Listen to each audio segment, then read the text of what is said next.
The one place that intrigued me was my first trip to London and the House of Parliament in Big Ben.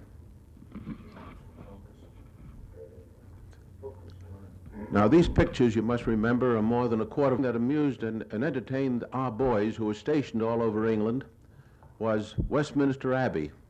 And there were quite a few Americans who came there to see the sights and see Westminster Abbey. And these are the scenes that I wanted to photograph on one Sunday afternoon. Another area that intrigued me was Marble Arch. The Marble Arch on one Sunday afternoon was full of people. You must remember that London was being bombed almost every night in this particular time. And I was photographing these speakers that were addressing the crowds. Every speaker was speaking on a different subject, but the police stood around and watched, and as long as there were no arguments, any strong arguments, nobody was hurt. And the people in the audience were arguing back with the speakers. But these were just typical shots of how we passed it. Who lived in England, or a great many, I should say, was sent out of the city. But a lot of them had to remain behind. But in spite of a war, they managed to find entertainment.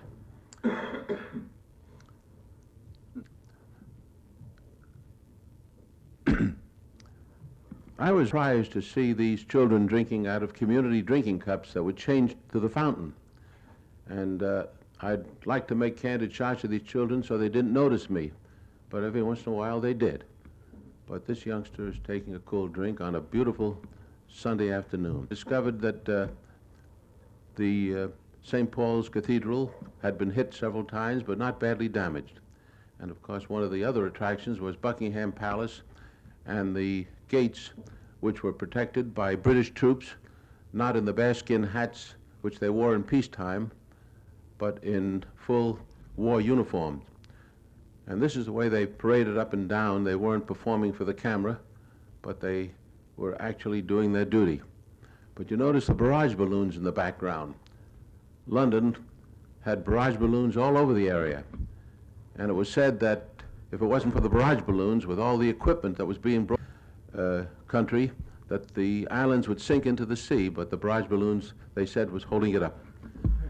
You must remember, too, that food was pretty scarce in London at this time, and it was being brought in they could and being unloaded.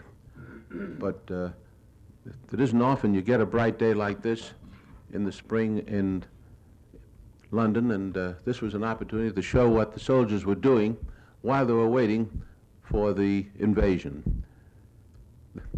Discovered this Irish policeman guarding the street, and we saw considerable damage in the area. But soon, we were down on the south coast of England, where we met some of the other correspondents who were scheduled to cross the channel with us. And you'll probably recognize some of the old-timers who covered the war in that particular time. I was given a shovel to defend myself, and it proved to be a valuable instrument. LeSueur of CBS. Larry LeSueur was covering the war for CBS, and so was Wertenbecker on the left, Jack Thompson of the Chicago Tribune, Ernie Pyle here, and this is a close-up of Jack Thompson, and this is O'Reilly, Larry O'Reilly of the Associated Press. This is Wertenbecker, and we're saying our farewells because we were expected to meet again in Paris.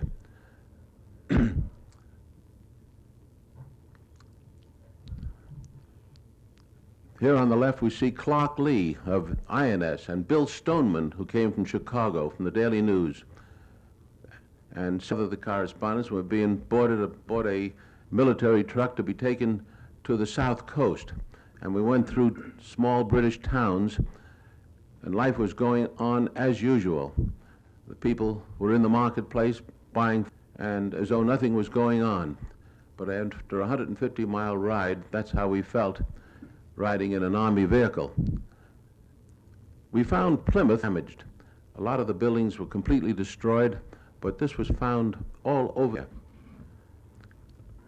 Soon we were approaching the dock area, and we found these American jeeps ready to be boarded aboard landing craft, and you notice the bars that are attached to their bumpers across the road that would sometimes cut off the head of the drivers. We weren't allowed to under guard of both an American and a British soldier, and if they wanted to see what you had in your bedroll, you had to show it to them. But this is the care that was taken that the secret of the invasion be kept as long as it could. These are the two men, Wes Carroll of the OWI, Pete Carroll and Wes Haynes, rather, who were with me, and we went aboard an LCI number 5. Pete Carroll here came from Boston, and he was a photographer for the Associated Press. And we tried to keep our mind off what was coming, and we knew it was going to be a short time before we would be on board. We had our first taste of K-rations, so we were able to see the beautiful countryside in that area. And these are the sort of shots I wanted to bring home to show my family and friends.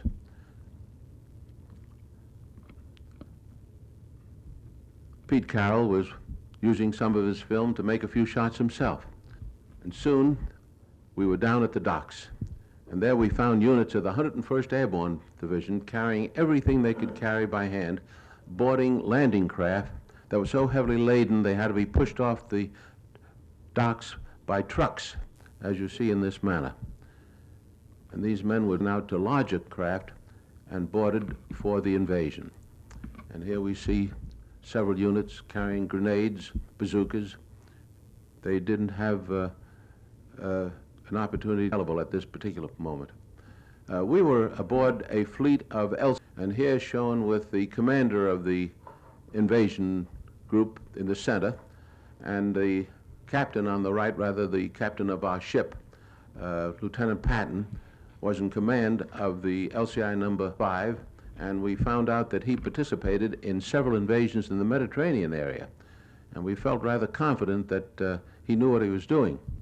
But we stayed aboard this ship for almost 5 days. This is the commander of the squadron. I remember Lieutenant Patton's name because we were with him for so long. Wes Haynes was trying to get ready for the trip into, I think he was premature. And these are units of the 101st Airborne Division aboard our landing craft, amusing themselves. And I don't have to tell you who this man is imitating. He was a Notre Dame player at one time, and I was told later on that he was killed in the action. Of course, every ship had a mascot, and ours was no different, but the boys provided for their mascot's welfare with the making of a life preserver, just like the ones that they wore themselves.